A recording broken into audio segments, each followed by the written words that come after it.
सो आप थोड़ा fund raising के बारे में बताइए, एकदम बेसिक से, जो कि कॉलेज स्टूडेंट को समझ में है। फंड रेजिंग कैसे होती है, और अगर आपको सीड फंडिंग चाहिए या एंजल इन्वेस्टिंग चाहिए तो वो कैसे होता है? हाँ जी, आई थिंक सूर्या, फंडिंग का पहले आपको ये जानने की ज़रूरत है कि आपको फंडिंग रेज़ क्यों करनी है बेसिकली, राइट? ट्रू। अगर आपको फंडामेंटली पहले ये जानना ज़रूरी है। लोगों को लगता है कि स्टार्टअप कंपनी कंपनी स्टार्ट करते ही फंडिंग रेज़ करने की ज़रूरत पड़ जाती है, राइट? अ, ये इन मोस्ट केसेस ट्रू नहीं होता। कुछ केसेस में कैपिटल की रिक्वायरमेंट होती है और वो जानना ज़रूरी है। ओवर टाइम ही आपको समझ आएगा, राइट? मुझे 2.5 साल लग गए समझने के लिए मुझे फंडिंग की ज़रूरत है बेसिकली, राइट? बिकॉज़ मैं कंपनी को प्रॉफिटेबली चलाई जा रहा था, मेरा अच्छा खासा प्रॉफिट बन रहा था और मुझे लगा ये तो सही है कि धीरे-धीरे ग्रो करते रहेंगे इसको। बट आई थिंक कैपिटल की रिक्वायरमेंट तब पड़ती है जब आप कंपनी को बहुत फास्ट स्केल करना चाहते हैं basically, right? That's where you need capital. And तो आपको ये जानने की जरूरत है कि you raise capital to burn, right, not to keep in your bank account, right? तो फॉर एग्जांपल अगर आप सपोज 2 करोड़ या 2.5 करोड़ की फंडिंग रेज कर रहे हैं, तो आप ये बोल रहे हैं कि 18 से 24 महीने के लिए मुझे 2.5 करोड़ की फंडिंग की जरूरत है, और ये मेरा 2.5 करोड़ का लॉस होगा बिजनेस के अंदर, और मैं इसके लिए कैपिटल को रेज कर रहा हूँ, राइट?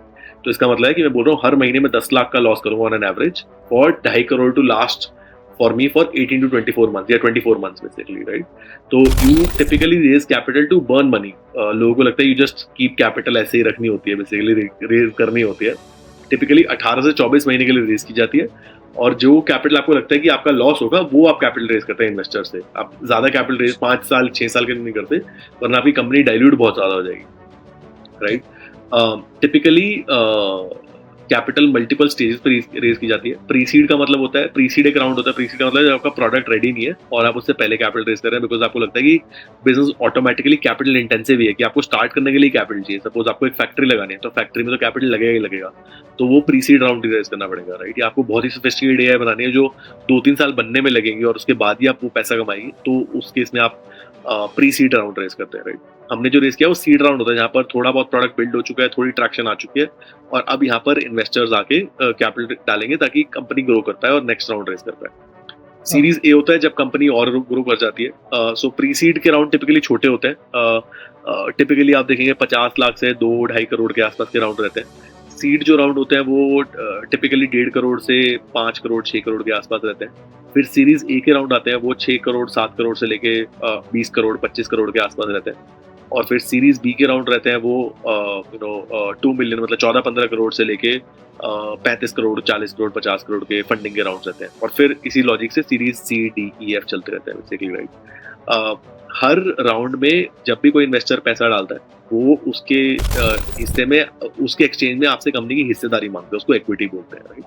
इसका मतलब क्या है कि वो अगर आपकी कंपनी में 1 करोड़ डाल रहे हैं, अगर आपकी कंपनी को 10 करोड़ की वैल्यूएशन दे रहा है, इसका मतलब है कि वो आपकी कंपनी 10% स्टेक ले रहे हैं, राइट? और वो ये होप कर रहे हैं कि जब आपकी कंपनी की वैल्यू ग्रो करेगी, उसके पैसे की जो वर्थ है वो भी ग्रो करेगी। तो अगर आज उसने 10 करोड़ वैल्यूएशन में पैसे डाले, वो एक्सपेक्ट करेगी कि कॉन्सिक्वेंट राउंड्स में उस कंपनी की वैल्यूएशन 100 करोड़ 200 करोड़ हो जाएगी और उसके पैसे 10 गुना 20 गुना हो जाएंगे basically, right?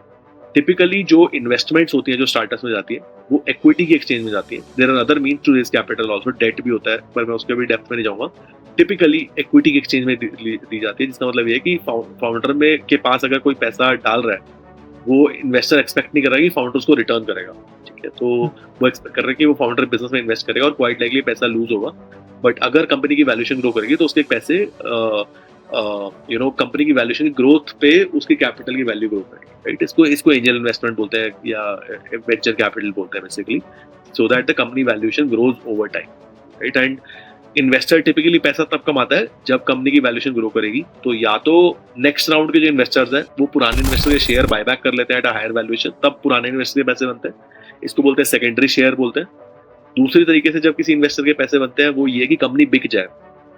For example Myntra जब फ्लिपकार्ट को बिकी थी, तो मिंत्रा के इन्वेस्टर के बहुत पैसे बन गए थे, राइट? तो या तो एक इसको बोलते हैं एक एक्विजिशन बोलते हैं, और थर्ड सिचुएशन है जब कंपनी आईपीओ कर जाए बेसिकली, राइट? कि पब्लिक मार्केट में चली गई कंपनी, तो भी इन्वेस्टर के पैसे बनते हैं कि नॉर्मल जो शेयर होल्डर्स है, जो पब्लिक मार्केट रिटेल इन्वेस्टर है, कंपनी में पैसा डालता है basically, right? So these are the 3 typical ways in terms of how an investor makes money, right? ये चीजें जानना बहुत जरूरी है बेसिकली, राइट? एंड एक चीज मैं ये बोलूंगा कि हर फाउंडर को ये पता होना चाहिए कि वो एक इन्वेस्टर की गेम खेलना चाहता है कि नहीं खेलना चाहता, राइट?